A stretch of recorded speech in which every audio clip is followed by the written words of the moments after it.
ജീവനാഥൻ എന്നഭയം എന്നാൽ മുഴുവൻ ഒന്നിനും തന്നിടമെന്നേ വേറെങ്ങും ഓടേണ്ട താങ്ങുവാൻ താൻ മതിയാ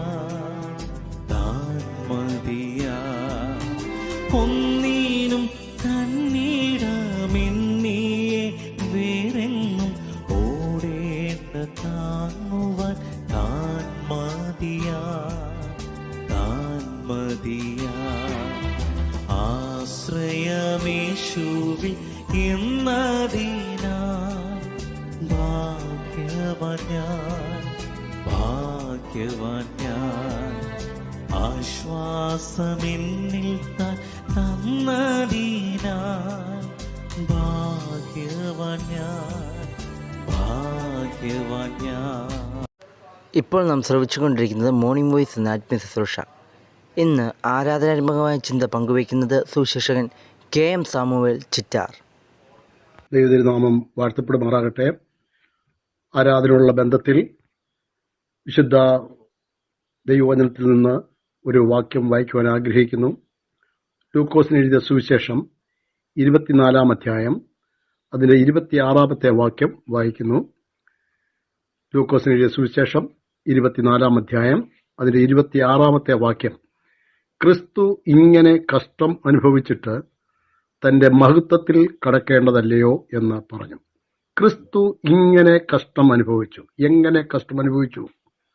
നാം ചിന്തിക്കുമ്പോൾ ദൈവവചനം നമ്മെ വെളിപ്പെടുത്തുന്നത് നമ്മുടെ കർത്താവായ യേശു ക്രിസ്തു സാക്ഷാൽ ദൈവമായിരുന്നവൻ മനുഷ്യനായിട്ട് ഈ ലോകത്തിലേക്ക് കടന്നു വന്ന് മനുഷ്യവർഗം നരകത്തിൽ അനുഭവിക്കേണ്ട നരകശിക്ഷ മുഴുവനും യേശു ക്രിസ്തു തന്റെ ശരീരത്തിൽ ഏറ്റെടുത്തു. തലയിലടിച്ച മുൾക്കിരീടം, പുറം അടിച്ച് ചാലുകൾ പോലെ കീറപ്പെട്ടത്, മുഖത്തെ രോമം വലിച്ചു പറിക്കുന്നു, നിന്ന സഹിക്കുന്നു, ഇരുമ്പാണികളാൽ പച്ച മരക്കുരിശിനോട് ചേർത്ത് വെച്ച് ആണികളാൽ ബന്ധിക്കപ്പെടുന്നു. ക്രിസ്തു ഇങ്ങനെ കഷ്ടം അനുഭവിച്ചു. ക്രിസ്തു ഇങ്ങനെ കഷ്ടം അനുഭവിച്ചതുകൊണ്ട് നമുക്ക് ലഭിച്ച നേട്ടം എന്താണ്? കർത്താവിൽ വിശ്വസിച്ച് നമുക്ക് ലഭിച്ച നേട്ടങ്ങളെക്കുറിച്ച് നാം എബ്രായർക്കെഴുതിയ ലേഖനം 2-ാം അധ്യായം അതിൻ്റെ 10-ാമത്തെ വാക്യത്തിൽ നാം വായിക്കുന്നത്. എബ്രായർക്കെഴുതിയ ലേഖനം 2-ാം അധ്യായം അതിൻ്റെ 10-ാമത്തെ വാക്യത്തിൽ നാം വായിക്കുന്നതിനെയാണ്. സകലത്തിനും സകലത്തിനും കാരണഭൂതനായവൻ അനേകം പുത്രന്മാരെ തേജസ്സിലേക്ക് നടത്തുമ്പോൾ അവരുടെ രക്ഷാനായകനെ കഷ്ടാനുഭവങ്ങളാൽ തികഞ്ഞവനാകുന്നത് യുക്തം ആയിരുന്നു. ഇവിടെ നാം വായിക്കുന്നത് നമ്മുടെ കർത്താവായ യേശുക്രിസ്തു കഷ്ടം അനുഭവിച്ചതുകൊണ്ട് അനേക പുത്രന്മാരെ തേജസ്സിലേക്ക് നടത്തുവാൻ അവരുടെ രക്ഷാനായകനെ കഷ്ടാനുഭവങ്ങളാൽ തികഞ്ഞവനാക്കുന്നത് യുക്തമായിരുന്നു എന്ന് പറഞ്ഞാൽ, ഏദൻ തോട്ടത്തിൽ ആദമും ഹവ്വയും പാപം ചെയ്തപ്പോൾ ദൈവ തേജസ് അവരിൽ നിന്ന് മാറിപ്പോയി എന്നാണ് നാം വായിക്കുന്നത്. എന്നാൽ ദൈവമായിട്ടുള്ള ബന്ധം അവർക്ക് നഷ്ടപ്പെട്ടു. ദൈവമായിട്ടുള്ള കൂട്ടായ്മ, ദൈവമായിട്ടുള്ള കൂടെ വസിക്കുക എന്നുള്ള അനുഭവത്തിൽ നിന്ന് അവർക്ക് നഷ്ടമായി എന്നാണ് നമുക്ക് കാണുന്നത്.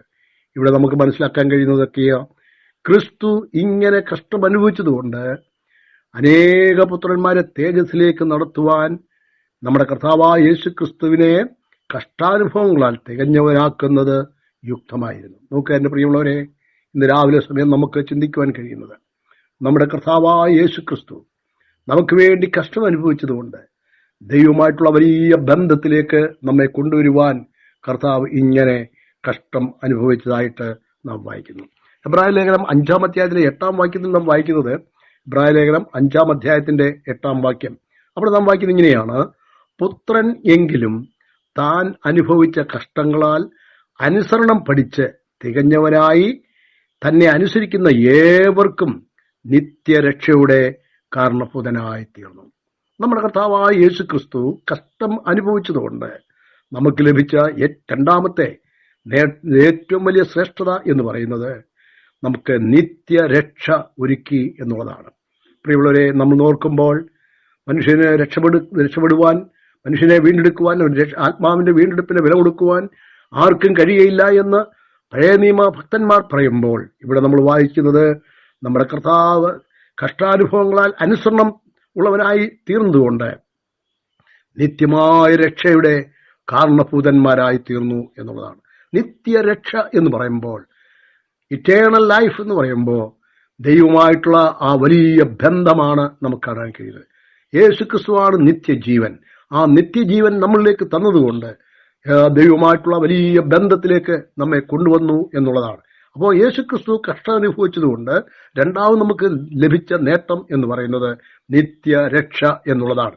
മൂന്നാമതായിട്ട് വീണ്ടും നാം വായിക്കുന്നത് എബ്രായർക്കുള്ള ലേഖനം 13-ാം അധ്യായത്തിന്റെ 12-ാം വാക്യത്തിൽ നാം വായിക്കുമ്പോൾ, എബ്രായ ലേഖനം 13-ാം അധ്യായം അതിന്റെ 12-ാമത്തെ വാക്യത്തിൽ നമ്മൾ വായിക്കുന്നത് ഇങ്ങനെയാണ്: അങ്ങനെ യേശുവും സ്വന്തം രക്തത്താൽ ജനത്തെ വിശുദ്ധീകരിക്കേണ്ടതിന് നഗരവാതിലിന് പുറത്തു വച്ച് കഷ്ടം അനുഭവിച്ചു.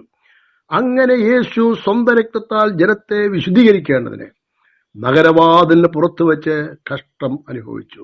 പ്രിയമുള്ളവരെ, നമ്മുടെ കർത്താവായ യേശുക്രിസ്തു കഷ്ടം അനുഭവിച്ചതുകൊണ്ട് തന്റെ രക്തം മുഖാന്തരം നഗരവാതിലിന് പുറത്തുള്ളതായ വ്യക്തികൾ ആരായിരുന്നു?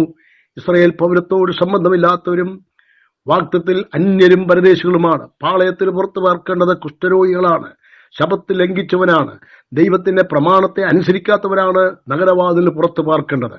അങ്ങനെയെങ്കിൽ പ്രിയമുള്ളവരെ, അതിക്രമങ്ങളാലും പാവങ്ങളാലും നാം ദൈവസന്നിധിയിലേക്ക് അടുത്തു വരുവാൻ കഴിയാതെ പാളയത്തിന് പുറത്തായിരുന്നു നമുക്ക് വേണ്ടി നമ്മുടെ കർത്താവായ യേശുക്രിസ്തു നഗരവാതിലിന് പുറത്ത് വെച്ച് കഷ്ടമനുഭവിച്ചതുകൊണ്ട് തന്റെ വിലയേറിയ രക്തം മുഖാന്തരം നമ്മെ കഴുകി ശുദ്ധീകരിച്ച് ദൈവത്തിന്റെ മക്കളായി തീർത്തു എന്നുള്ളത് എത്രയോ ശ്രേഷ്ഠകരമായ ഒരു കാര്യമാണ്. അതുകൊണ്ടല്ലേ യോഹന്നാൻ പറയുന്നു, അവന്റെ പുത്രനായ യേശുവിന്റെ രക്തം സകലഭാവം പോക്കി നമ്മെ ശുദ്ധീകരിക്കുന്നു.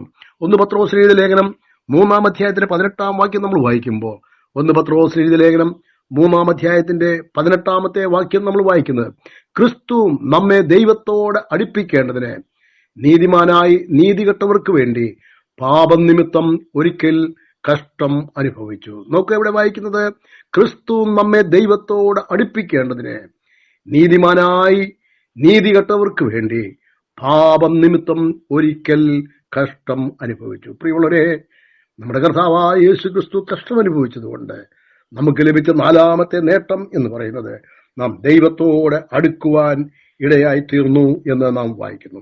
1 പത്രോസ് ലേഖനം 2-ാം അധ്യായത്തിന്റെ 21 മുതൽ 24 വാക്യങ്ങൾ വായിക്കുമ്പോൾ അവിടെ നാം വായിക്കുന്നത് ഇങ്ങനെയാണ്: അവൾ ക്രിസ്തു നിങ്ങൾക്ക് വേണ്ടി കഷ്ടം അനുഭവിച്ച് നിങ്ങൾ അവന്റെ കാൽച്ചുവടുകൾ പിന്തുടരുവാൻ ഒരു മാതൃക വെച്ചു പോയി. അവൻ പാപം ചെയ്തിട്ടില്ല, അവന്റെ വായിൽ വഞ്ചന ഒന്നും ഉണ്ടായിരുന്നില്ല. തന്നെ ശകാരിച്ചിട്ട് പകരം ശകാരിക്കാതെയും കഷ്ടം അനുഭവിച്ചിട്ട് ഭീഷണം പറയാതെയും ന്യായമായി വിധിക്കുന്നവന്റെ കാര്യം ഫലമേൽക്കത്രേ ചെയ്തത്. നാം പാപം സംബന്ധിച്ച് മരിച്ച് നീതിക്ക് ജീവിക്കേണ്ടതിന് അവൻ തന്റെ ശരീരത്തിൽ നമ്മുടെ പാപങ്ങളെ ചുമന്നും കൊണ്ട് ക്രൂശിന്മേൽ കയറി. അവന്റെ അടിപ്പിണറുകളാൽ നിങ്ങൾക്ക് സൗഖ്യം വന്നിരിക്കുന്നു. ഇന്ന് രാവിലെ സമയം നമ്മുടെ കർത്താവായ യേശുക്രിസ്തു, പാപമറിയാത്തവൻ, നീതിമാൻ, നിഷ്കളങ്കനായിരിക്കുന്ന ഈ വലിയവനാണ് കർത്താവ്, നമുക്ക് വേണ്ടി കഷ്ടം അനുഭവിച്ചതുകൊണ്ട് നമ്മുടെ നിത്യമായ ആ നീതിക്ക് വേണ്ടി നമ്മളെ നീതിമാന്മാരായി പ്രഖ്യാപിക്കുവാൻ പിതാവായ ദൈവത്തിന് പ്രസാദം തോന്നി. ഇന്ന് രാവിലെ സമയം നമുക്ക് വേണ്ടി കഷ്ടം അനുഭവിച്ച കർത്താവ് നമുക്ക് വേണ്ടി കഷ്ടം അനുഭവിച്ചതുകൊണ്ട്, ഒന്ന്, നമ്മുടെ നഷ്ടപ്പെട്ടു പോയ തേജസ് തിരികെ ലഭിക്കുവാൻ കർത്താവ് ഇങ്ങനെ കഷ്ടം അനുഭവിച്ചു. 2, നമ്മൾ കണ്ടത് കർത്താവായ യേശുക്രിസ്തു കഷ്ടം അനുഭവിച്ചതുകൊണ്ട് നിത്യരക്ഷയ്ക്ക് അത് കാരണമായി തീർന്നു എന്ന് നാം വായിക്കുന്നു. 3-ാമതായിട്ട് നമ്മൾ കണ്ടത് നമ്മെ വിശുദ്ധീകരിച്ചു. തന്റെ വിലയേറിയ രക്തം മുഖാന്തരം നമ്മുടെ പാപങ്ങളെ കഴുകി ശുദ്ധീകരിച്ചു. 4-ാമതായിട്ട് നമ്മൾ കണ്ടത് നാം ദൈവത്തോട് നമ്മെ അടുപ്പിക്കുവാൻ ക്രിസ്തു ഇങ്ങനെ കഷ്ടം അനുഭവിച്ചു. 5-ാമതായിട്ട് നമ്മൾ കണ്ടത് എന്താണ്? നാം നീതിക്ക് ജീവിക്കേണ്ടതിന് നീതിമാനായ നമ്മുടെ കർത്താവ് നാം അനീതി ചെയ്ത് ജീവിച്ച നമ്മെ നീതിമാന്മാരാക്കി തീർക്കുവാൻ അവൻ നമുക്ക് വേണ്ടി കഷ്ടം അനുഭവിച്ചു. നമുക്ക് വേണ്ടി കഷ്ടം അനുഭവിച്ച് അവൻ ക്രൂശിൽ മരിച്ച് അടക്കപ്പെട്ട് ഉയർത്തെഴുന്നേറ്റ ഈ കർത്താവിനെ ഇന്ന് രാവിലെ സമയം എല്ലാ ബഹുമാനവും സ്തുതിയും സ്തോത്രവും ഒക്കെ പാദത്തിൽ അർപ്പിക്കാം. നാം വായിക്കുന്ന കുഞ്ഞാടെ, നീ അർക്കപ്പെട്ടതുകൊണ്ട് നിന്റെ രക്തം കൊണ്ട് ഗോത്രത്തിൽ നിന്നും ഭാഷയിൽ നിന്നും വംശത്തിൽ നിന്നും ഞങ്ങളെ വിലയ്ക്ക് വാങ്ങി രാജകീയ പുരോഹിത വർഗമാക്കി തീർത്തു എന്ന് പറഞ്ഞുകൊണ്ട് ആ പാദത്തിൽ വീണ് നമുക്ക് അവനെ നമസ്കരിക്കാൻ കഴിയും. കാരണം നമ്മുടെ കർത്താവ് ആരാധനയ്ക്ക് യോഗ്യനാണ്, അവൻ ബഹുമാനത്തിന് യോഗ്യനാണ്, അവൻ മരണത്തെ ജയിച്ചുയർത്തെഴുന്നേറ്റ് ഇന്ന് ആരാധന സ്വീകരിപ്പാൻ യോഗ്യനായിരിക്കുന്ന കർത്താവിനെ എല്ലാ ബഹുമാനത്തോടും സ്തുതിയോടും സ്തോത്രത്തോടും പുകഴ്ചയോടും കൂടെ ആ വലിയവനാണ് കർത്താവിനെ നമുക്ക് ആരാധിക്കാം. അവന്റെ വിലയേറിയ നാമം ഇന്നും എന്നേക്കും വാഴ്ത്തപ്പെടുമാറാകട്ടെ. ആമേൻ.